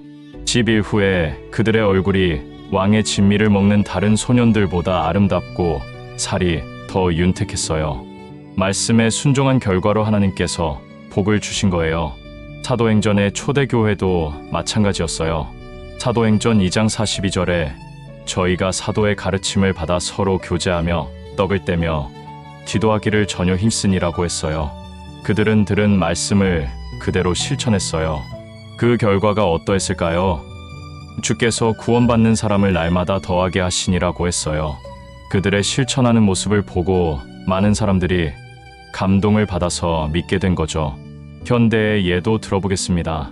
어떤 회사원이 상사와의 관계 때문에 고민이 많았어요. 상사가 너무 까다롭고 인정을 해주지 않아서 매일 스트레스를 받았죠. 그러던 중 로마서 12장 17절을 읽게 되었어요. 아무에게도 악을 악으로 갚지 말고 모든 사람 앞에서 선한 일을 도모하라. 처음에는 이렇게 억울한데 어떻게 선하게 할 수 있어? 라고 생각했어요. 하지만 말씀을 실천해보자는 마음으로 작은 것부터 시작했어요. 상사가 화를 내도 대답을 정중하게 하고 상사가 힘들어할 때 도움을 주려고 노력했어요. 처음에는 어색하고 억지스러웠지만 계속 실천했어요. 몇 개월 후에 상사가 완전히 달라졌어요. 요즘 내가 많이 성숙해진 것 같다며 오히려 인정해 주기 시작했어요. 그 회사원은 말씀의 능력이 이런 것이구나 라고 깨달았죠. 또 다른 예입니다. 어떤 어머니가 10대 자녀와의 관계 때문에 힘들어했어요. 자녀가 반항적이고 말을 듣지 않아서 매일 갈등이 있었죠. 그러던 중 잠언 15장 1절을 읽었어요. 유순한 대답은 분노를 쉬게 하여도 과격한 말은 노를 격동하느니라. 그동안은 자녀가 말 대답하면 자신도 큰 소리로 대답했는데 이 말씀을 읽고 나서 실천해 보기로 했어요. 자녀가 화를 내도 조용하고 부드럽게 대답하려고 노력했어요. 처음에는 정말 어려웠어요. 화가 나는데 참고 부드럽게 말하는 것이 쉽지 않았거든요. 하지만 계속 실천하니까 놀라운 변화가 일어났어요. 자녀가 점점 마음을 열기 시작했고 갈등도 줄어들었어요. 몇 년 후에 성인이 된 자녀가 엄마, 그때 엄마가 화내지 않고 참아주신 게 정말 고마웠어요 라고 말했을 때 이 어머니는 말씀의 능력을 확신하게 되었어요. 어떤 사업가의 이야기도 있어요. 사업이 어려워져서 직원들 월급도 제때 주지 못하는 상황이었어요. 그런데 교회에서 11조와 헌금에 대한 말씀을 들었어요. 말라기 3장 10절이었죠. 만군의 여호와가 이르노라 너희의 온전한 11조를 창고에 들여 나의 집에 양식이 있게 하고 그것으로 나를 시험하여 내가 하늘 문을 열고 너희에게 복을 쌓을 곳이 없도록 붙지 아니하나 보라. 정말 어려운 상황에서 11조를 드리는 것이 말이 되나 고민했어요. 하지만 하나님의 말씀을 실천해보자 하는 마음으로 어려운 중에도 11조를 드렸어요. 그 후로 신기하게 일들이 풀리기 시작했어요. 새로운 계약이 들어오고 밀린 대금도 들어오고 몇 개월 후에는 직원들 월급도 정상적으로 줄 수 있게 되었어요. 이 사업가는 하나님의 말씀은 정말 살아있다는 것을 체험으로 깨달았어요. 그 후로는 어떤 어려움이 와도 말씀을 실천하는 것을 최우선으로 삼게 되었죠. 어떤 대학생의 이야기도 감동적이에요. 성격이 내성적이어서 사람들 앞에서 말하는 것을 어려워했어요. 그런데 전도에 대한 말씀을 들었어요. 그러므로 너희는 가서 모든 족속으로 제자를 삼아 아버지와 아들과 성령의 이름으로 세례를 주고 전도를 해야 한다는 것은 알겠는데 너무 부담스러웠어요. 하지만 작은 것부터 실천해보자는 마음으로 친한 친구 한 명에게 교회에 가자고 말했어요. 처음에는 거절당했지만 포기하지 않고 계속 사랑으로 대했어요. 그리고 기회가 될 때마다 자연스럽게 신앙 이야기를 나누었어요. 몇 개월 후에 그 친구가 교회에 나오기 시작했고 나중에는 믿게 되었어요. 이 경험을 통해 이 학생은 자신감을 얻었고 더 많은 사람들에게 복음을 전하게 되었어요. 말씀을 실천함으로써 자신도 변화되고 다른 사람도 변화시키는 경험을 한 거죠. 주님께 고백해 보세요. 주님, 저로 하여금 말씀을 듣기만 하는 자가 아니라 행하는 자가 되게 해주세요. 다시 한번 더욱 간절하게 고백해 보세요. 주님, 저로 하여금 말씀을 듣기만 하는 자가 아니라 행하는 자가 되게 해주세요. 구체적으로 회개하고 결단해 보세요. 하나님, 지금까지 말씀을 많이 들었지만 실천하지 않았던 것을 용서해 주세요. 알기만 하고 행하지 않아서 자신을 속였던 것을 용서해 주세요. 오늘부터는 말씀을 읽을 때마다 이것을 어떻게 실천할까를 생각하겠습니다. 작은 것부터라도 순종하는 삶을 살겠습니다. 혹시 지금 당신의 마음에 실천해야 할 말씀이 떠오르나요? 그렇다면 구체적으로 하나님께 약속해 보세요. 하나님, 오늘부터 떠오른 말씀을 실천하겠습니다. 힘들어도 포기하지 않고 꾸준히 하겠습니다. 도와주세요. 하나님의 말씀은 실천될 때 비로소 그 능력을 나타냅니다. 아무리 많이 알고 있어도 실천하지 않으면 자신을 속이는 것이에요. 하지만 작은 것이라도 실천하기 시작하면 놀라운 변화를 경험하게 될 거예요. 당신의 마음이 변하고 당신의 삶이 변하고 당신 주변 사람들도 변하게 될 것입니다. 오늘부터 말씀을 행하는 자가 되세요. 그 행하는 일에 하나님의 복이 함께할 것입니다. 오늘 우리가 나눈 5가지 비밀이 실제로 한 사람의 인생을 어떻게 바꾸었는지 역사 속의 실제 인물을 통해 확인해 보겠습니다.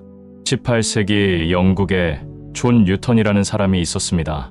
이 사람의 이야기를 들으면 성경이 정말로 사람을 변화시키는 하나님의 살아있는 음성이라는 것을 확신하게 될 거예요.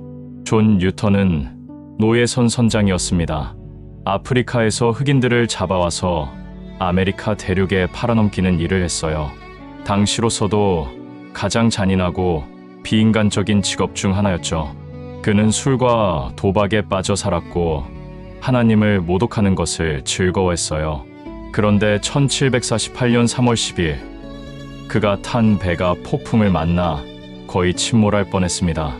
죽음의 공포에 사로잡힌 뉴턴이 선실에서 우연히 발견한 책이 있었어요. 토마스 아켄피스가 쓴 그리스도를 본받아라는 책이었는데 그 안에 성경 구절들이 많이 인용되어 있었어요. 폭풍 속에서 그가 읽은 누가복음 11장 13절이 그의 마음을 강하게 쳤습니다. 너희가 악할지라도 좋은 것을 자식에게 줄 알거든 하물며 너희 천부께서 구하는 자에게 성령을 주시지 않겠느냐. 그 순간 뉴턴은 하나님이 나 같은 죄인에게도 말씀하고 계시는구나 하고 깨달았어요. 성경이 2000년 전 이야기가 아니라 지금 자신에게 하시는 하나님의 살아있는 음성이라는 것을 체험한 거죠. 하지만 그의 변화는 하루아침에 일어나지 않았습니다. 그 후로도 몇 년 동안 노예무역을 계속했어요. 그런데 성경을 읽으면서 점점 깨달음이 왔어요. 창세기 1장 27절 하나님이 자기 형상 곧 하나님의 형상대로 사람을 창조하시되라는 말씀을 읽을 때 흑인들도 하나님의 형상으로 만들어진 귀한 존재구나 하고 깨달았어요. 성령님께서 그의 마음을 열어주신 거죠. 갈라디아서 3장 28절 유대인이나 헬라인이나 종이나 자주자나 남자나 여자 없이 너희는 다 그리스도 예수 안에서 하나이니라를 읽을 때는 더욱 큰 충격을 받았어요. 자신이 얼마나 하나님의 뜻과 정반대의 일을 해왔는지 깨달은 거죠. 특히 그가 성경의 앞뒤 맥락을 이해하게 되면서 변화가 가속화되었어요. 출애굽기에 이스라엘 백성들이 이집트에서 노예로 고생했다는 것을 읽으면서 하나님께서 노예 제도를 얼마나 미워하시는지 깨달았어요. 에베소서 6장 9절 상전들아 너희도 저희에게 이와 같이 하고 공갈을 그치라 이는 저희와 너희의 상전이 하늘에 계시고 그에게는 외모로 사람을 취하는 일이 없는 줄 너희가 암이니라 는 말씀은 그의 마음을 완전히 바꿔놓았어요. 뉴턴은 1754년 노예무역을 완전히 그만두었습니다. 그리고 성경 말씀에 순종하여 목회자가 되기로 결심했어요. 하지만 정규 신학 교육을 받지 못한 그를 받아주는 곳이 없었어요. 그래도 포기하지 않고 계속 말씀을 공부했어요. 히브리어와 헬라어까지 독학으로 배워서 성경을 원어로 읽었어요. 그리고 마침내 1764년에 올리라는 작은 마을의 목사가 되었습니다. 그의 설교는 사람들의 마음을 뜨겁게 만들었어요. 왜냐하면 그가 전하는 말씀이 자신의 삶에서 실제로 체험한 하나님의 은혜였기 때문이에요. 성경이 그의 인생을 바꾼 살아있는 증거였던 거죠. 1779년에 그가 쓴 놀라운 은혜라는 찬송가는 전 세계적으로 사랑받는 찬송이 되었어요. 놀라운 은혜 얼마나 단소리인가. 나 같은 죄인 살리셨도다. 내가 전에는 길을 잃었더니 지금은 찾았고 전에 눈 멀었더니 지금은 보도다. 이 가사는 그의 실제 체험이었어요. 성경을 통해 하나님의 살아있는 음성을 들었고 자신을 위한 개인적인 사랑의 편지임을 깨달았고 성령님의 인도하심을 받았고 말씀의 올바른 의미를 이해했고 마침내 순종함으로써 완전히 새로운 사람이 된 거죠. 특히 놀라운 것은 그가 노예제 폐지 운동에도 적극적으로 참여했다는 점이에요. 윌리엄 윌버포스 같은 정치가들에게 노예무역의 실상을 증언해 주었어요. 자신의 과거를 숨기지 않고 오히려 하나님의 은혜를 증거하는 도구로 사용한 거죠. 뉴턴은 82세까지 살면서 거의 50년간 목회했어요. 그의 생애를 통해 수많은 사람들이 복음을 듣고 변화되었어요. 한 사람이 성경을 올바르게 읽고 순종할 때 얼마나 큰 영향력을 미칠 수 있는지 보여주는 산 증거였죠. 당신은 지금 어떤 자리에서 이 말씀을 듣고 계신가요? 혹시 나는 너무 늦었어. 나는 너무 죄가 많아서 하나님이 쓰실 수 없을 거야 라고 생각하고 계신가요? 존 뉴턴을 보세요. 그는 수많은 무고한 생명을 괴롭혔던 노예선 선장이었어요. 하지만 성경을 통해 하나님의 음성을 듣고 순종했을 때 완전히 새로운 사람이 되었고 오히려 더 많은 생명을 구원하는 도구가 되었어요. 당신도 마찬가지입니다. 당신의 과거가 어떠하든 현재 상황이 어떠하든 오늘부터 성경을 하나님의 살아있는 음성으로 듣고 순종하기 시작하면 놀라운 변화가 일어날 거예요. 사랑하는 성도님, 오늘 우리가 함께 나눈 5가지 소중한 비밀을 다시 한번 마음에 새겨보겠습니다. 첫째, 성경은 하나님의 살아있는 음성입니다. 2000년 전에 기록된 고대 문서가 아니라 지금 이 순간에도 당신에게 말씀하고 계시는 하나님의 생생한 음성이에요. 하나님의 말씀은 헛되이 돌아가지 않습니다. 반드시 당신 안에서 하나님의 뜻을 이루고야 말 거예요. 둘째, 성경은 당신을 위한 개인적인 편지입니다. 하나님께서 무궁한 사랑으로 당신을 사랑하셔서 66권의 성경을 통해 당신에게 보내신 러브레터예요.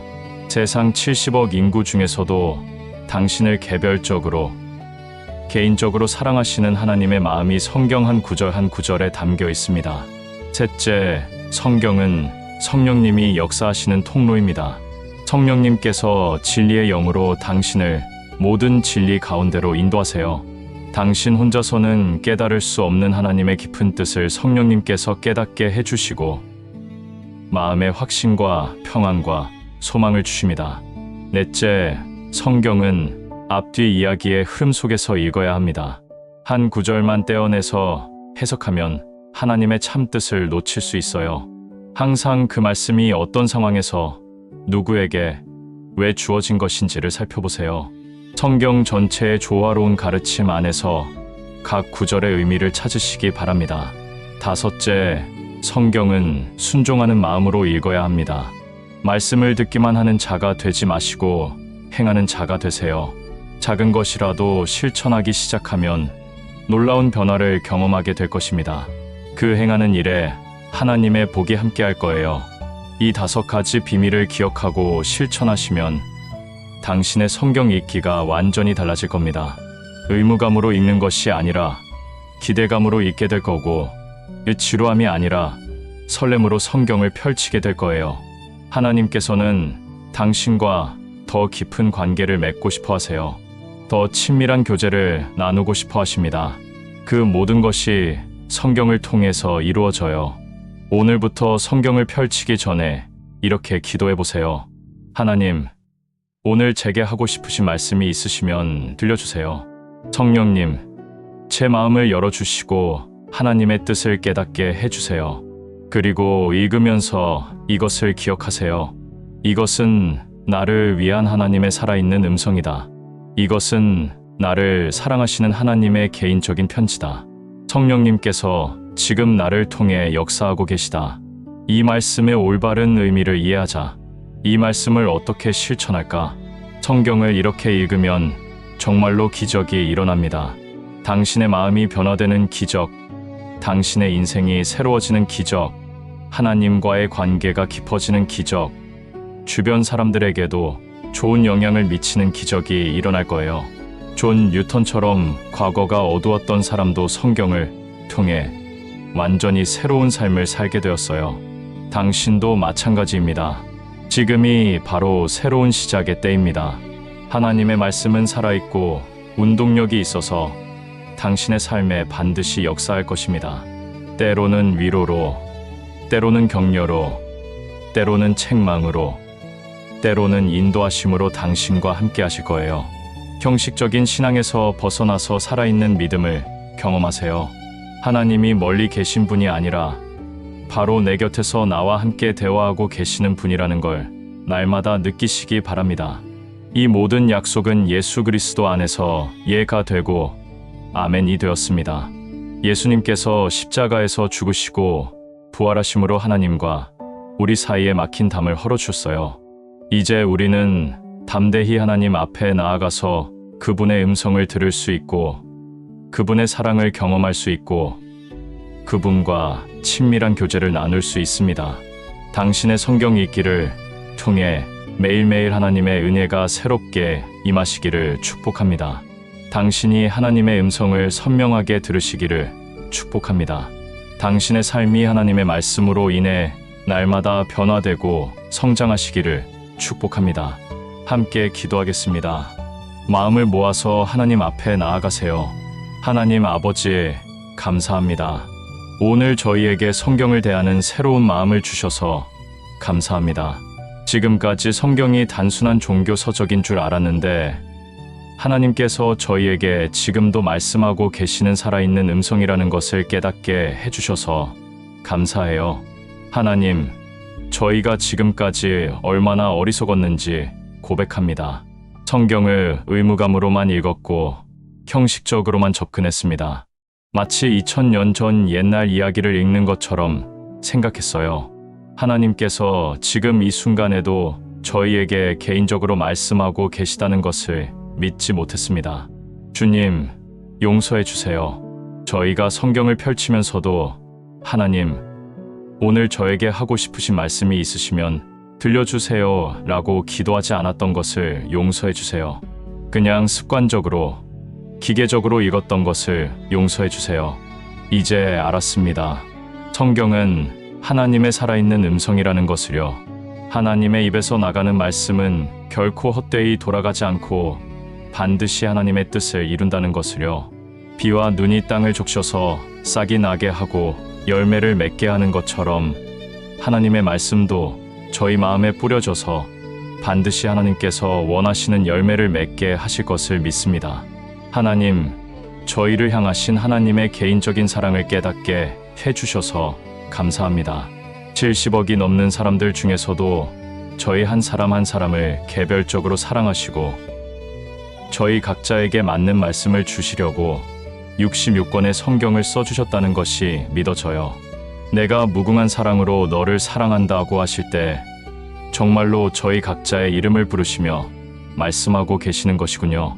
조건 없는 사랑, 변하지 않는 사랑, 영원한 사랑으로 저희를 사랑하시는 하나님의 마음을 이제 알겠습니다.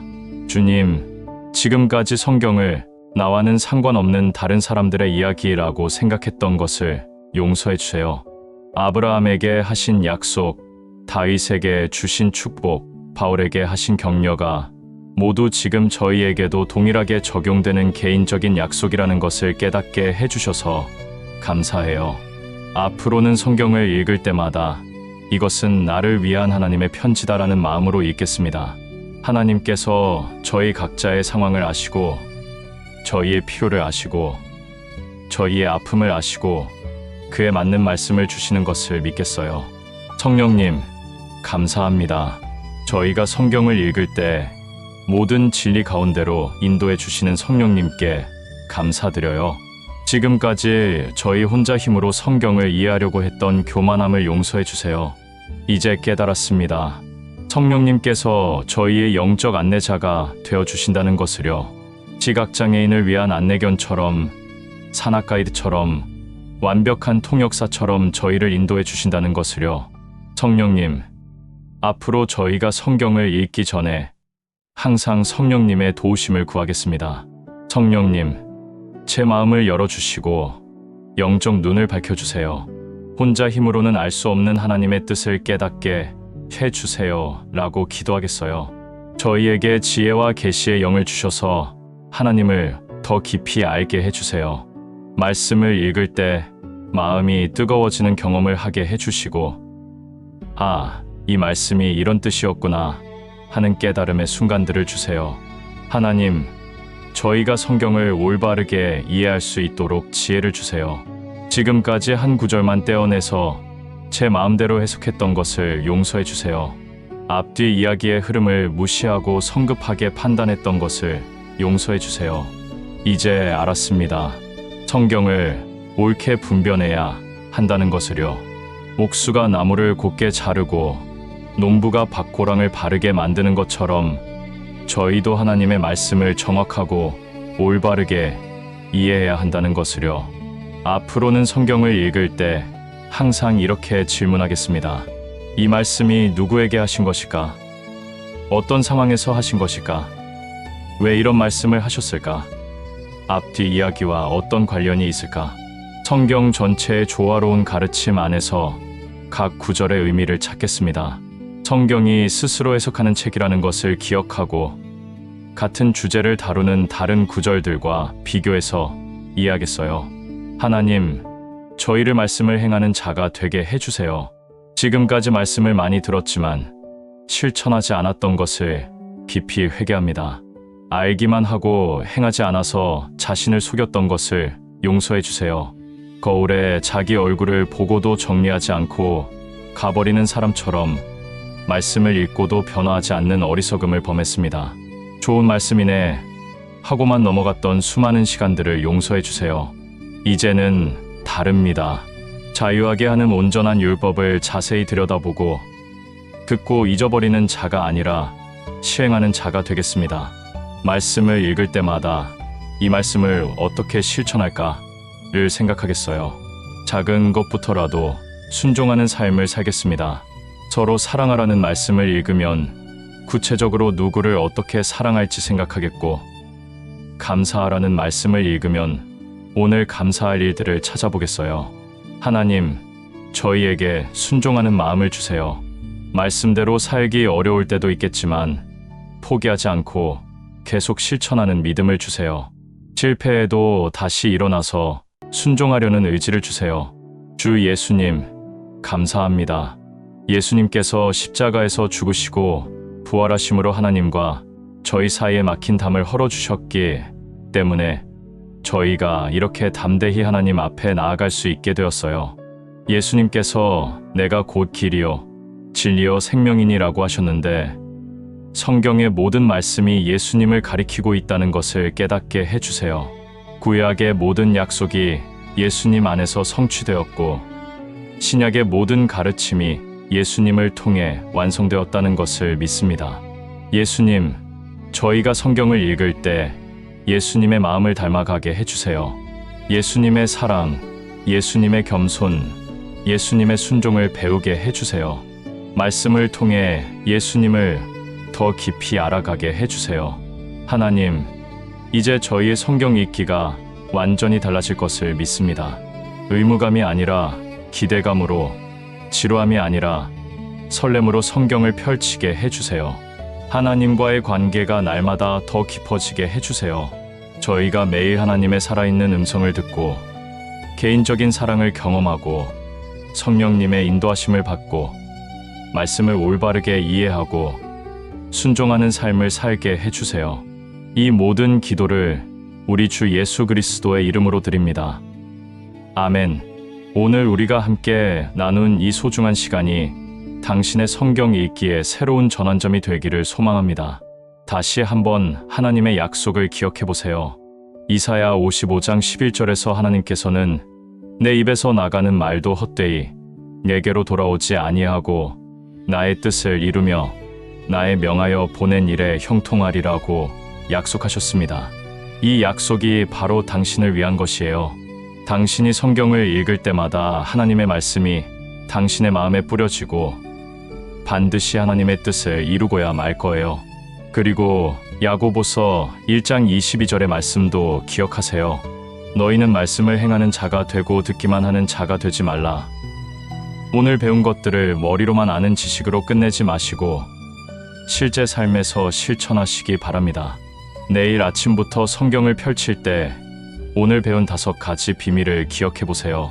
성경을 열기 전에 잠시 기도하고 하나님, 오늘 제게 하고 싶으신 말씀이 있으시면 들려주세요 라고 구해보세요. 분명히 전과는 완전히 다른 경험을 하게 될 거예요. 성경은 정말 놀라운 책입니다. 하나님께서 당신과 만나기 위해 준비하신 최고의 선물이죠. 하나님의 살아있는 음성이고 당신을 위한 개인적인 편지이고 성령님이 역사하시는 통로이고 올바르게 이해해야 하는 진리이고 순종해야 할 하나님의 뜻이 담긴 보배로운 말씀입니다. 오늘 이 말씀을 통해 은혜를 받으셨다면 주변의 소중한 분들과도 나누어 주세요. 가족, 친구, 동료들과 함께 하나님의 살아있는 음성을 듣는 기쁨을 나누시기 바랍니다. 혼자만 간직하기에는 너무 아까운 축복이에요. 혹시 성경 읽기가 어려워서 포기하고 싶었던 분이 계신다면 오늘부터 새로운 마음으로 다시 시작해보세요. 하나님께서는 당신이 포기할까봐 걱정하고 계시지 않아요. 오히려 당신이 다시 시작하기를 기다리고 계세요. 구독과 좋아요, 그리고 댓글로 오늘 받으신 은혜를 나누어 주세요. 오늘부터 성경 읽기가 달라질 것 같아요. 정말 유익한 시간이었습니다. 주변 사람들에게도 알려주고 싶어요. 이런 따뜻한 소감들이 더 많은 분들에게 희망이 됩니다. 여러분의 작은 참여가 더 많은 분들에게 하나님의 사랑을 전하는 통로가 되어요. 함께 성경의 참된 기쁨을 나누는 아름다운 공동체가 되었으면 합니다. 성경을 이렇게 읽으면 정말로 기적이 일어납니다. 당신의 마음이 변하는 기적, 당신의 가정이 변하는 기적, 당신의 인생이 새로워지는 기적이 일어날 거예요. 치유의 기적, 하나님께서 당신과 함께 하시는 놀라운 여정이 시작될 것입니다. 클릭 하나가 당신의 하루를 은혜로 물들입니다. 지금까지 성경 클릭이었습니다. 하나님의 은혜가 당신과 함께 하시기를 축복합니다. 감사합니다.